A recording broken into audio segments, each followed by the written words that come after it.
The surprising benefits of working longer. Yeah, we're going to dive into this article by my man Larry Swedroe, or Swedroe. I'm not sure how you pronounce it. Swedroe, I guess. I'm kind of a fan of Larry. He writes good stuff. Actually, not kind of. I'm a big fan of Larry Swedroe. He writes good stuff that's stimulating of the brain for sure. But this one's stimulating of the brain, but I disagree with it. So let's go into this. Dateline 7/30/2020. Advisor perspectives. Americans are working longer for financial reasons. They can't afford to retire. But what few realize are the enormous economic and social benefits that accrue to those workers and the companies they serve. For more than a century, the U.S. and the world have been steadily aging. It is estimated that between 2015 and 2050, the number of adults of over 65 will nearly double as a percentage of the overall population. That's the demographic time bomb that is upon us. We're at the precipice of this massive demographic shift. And it's not just the old people. The old people die, and then the population as a whole is going to be reduced substantially. Many people think that's a good thing. They think there's too many people.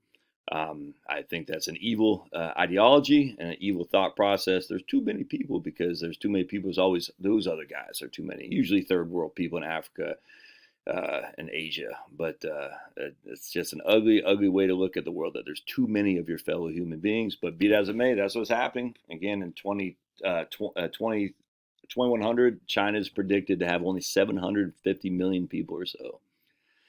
All right, So, despite the fact that early retirement and early initiation of Social Security benefits generally result in a failure to maximize those benefits, about 90% of Americans begin collecting Social Security at or before their full retirement age. Did you hear that? So when you hear the average Social Security benefit is only $1,500, that's because 90% of Americans begin collecting their benefits at or before their full retirement age. The most popular age of collecting being 62, which is significantly reduced from your FRA benefit.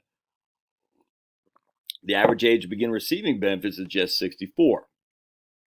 This choice in collecting benefits as early has a dramatic negative impact, reducing monthly benefits by as much as 25%, well, it's 30% now, compared to those who wait until 66, an additional 32% for those who wait until 70. Again, if you're born in 1960, then your FRA is 67. So if you're born in 1960, you are now 60 years old looking at Social Security. So Larry needs to up this a little bit, because basically, if you're born in 1958, you're 62, you could be taking benefits. But your full retirement age isn't 66. It's 66 and 4 months. I think it's 66 and 4 months. So you need to up that a little bit. But anyway, we'll keep going. Tim Driver and Amanda Henshin contribute to the literature on retirement planning with their July 2020 study, Working Longer Solves Almost Everything. They began by noting, working longer provides additional lifetime earnings and the opportunity for incremental saving, augments the size of eventual pension and Social Security benefits, and also reduces the number of years of retirement during which these augmented assets will be consumed. Even without considering any health benefit, deferred retirement results in greater resources amassed to support fewer years. That's just, come on, man. I mean, that's so stupid. I mean, look, if you died in the first year of retirement, you have less years for your retirement savings to support you. I mean, I hate that stuff. Like, if you work longer, you have more retirement savings and less retirement years, so you'll be financially secure. Will you be emotionally secure, though? Physically secure? Health? I mean, we might die in a car crash going to retirement. It's just nuts, man. We don't work to live. Now, we don't live to work. Oh, I hate that. We don't live to work. That's not what we're here for. Some would argue that, and rightly so. There is some biblical things about the essence of work. I get that, the essence of labor. But what I say, work for an income, you can still work, out in the garden, still work in a nursery, still work with, freaking young babies at the NICU. You can still work, but you're not living to work. You know what I'm saying? You're not living to work. You're working in essence to live, to further your emotional feeling of value by working in an environment which makes you feel needed. Everyone wants to feel needed. Right. Even if you don't make money, you still feel needed, and it's still beneficial to you emotionally. These authors note that studies found that businesses benefit from having older, experienced work and life, well-trained and productive workers who have important institutional knowledge. That's the diversity that no one wants to talk about. You're older, you have more skill set in terms of seeing the things from what happened, as opposed to like, oh my God, we're all gonna die. You said, no, I've been around, I've been through this before. You're older, you have a more diverse point of view of many different ways to tackle a problem. It's I don't know why the older people are shunned as if they're just they're technophobes. Not necessarily, not necessarily. And by the way, maybe even if they were, they still have something to offer. It says maybe we should have an alternative point of view instead of just relying on technology for everything. Older workers tend to have lower turnover, reducing the associated cost. I agree.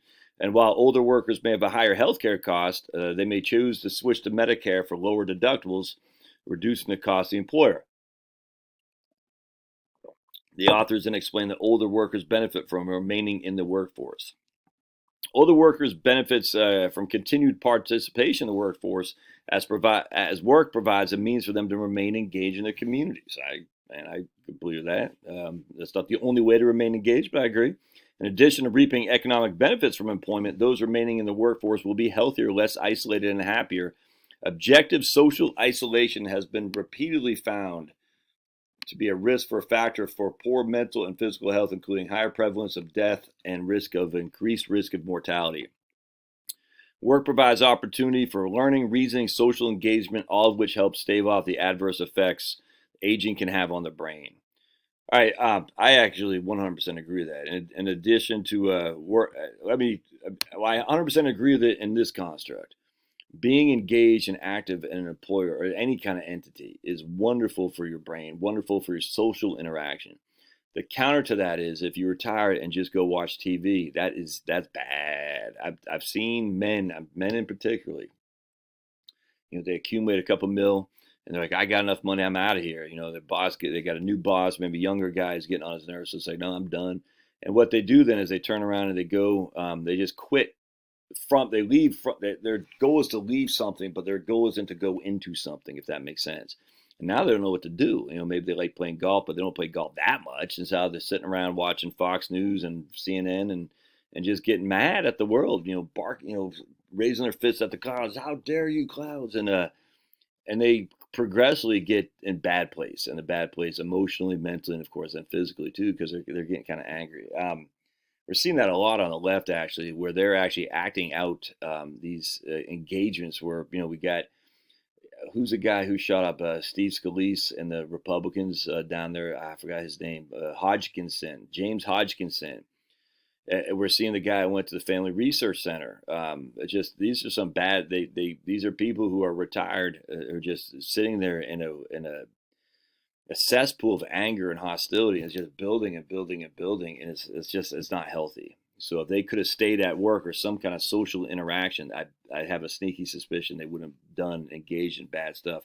And there's more examples like that too. I mean, who's the guy shot in Nevada? There's an older white guy. We don't know what it's weird how that just got swept. Who is this guy? What is his background? Why was that just swept under the rug? Something happened there with that guy where he shot and killed like 75 people. It's just something happened. In addition, work provides, we talked about that. They cited a long-term study in England that assessed, all right, this is what I want to talk about. They cited a long-term study in England that assessed memory in more than 3,000 civil servants over a 30-year period covering the final part of their careers, as well as the early years of their retirement. Results showed that verbal memory, which declines naturally with age, deteriorated 38% faster after retirement. They also noted other research that suggested cognitive declines nearly double post-retirement. They also noted research that noted mortality rates decreased among those who worked past 65. I want to make a point here. A long-term study in England that assessed the memory in more than 3,000 civil servants. That's not impressive to me because that's just white-collar bureaucratic stuff by and large. That is not guys out here digging ditches. That's not guys out the linemen that you need for your electricity. That's not policemen who are getting fired at every day in their county their local mayors and county admins aren't supporting them. And that's not guys freaking going out and fishing lobsters for a living. That's just guys in civil service white collar positions pushing papers from point A to point B. I completely get it, man. I mean, I've talked to professors well into their 60s and 70s who are freaking still kicking butts and taking names, and their work for them is absolutely an engagement on their brain for sure. Is keeping them cognizant, but that is not a representative sample of the population as a whole, not at all. In fact, I commented on this study. I have a comment here that I left. I said, "Look, man." I need to add that their study of 3,000 civil servants to prove the benefits of working longer is not representative.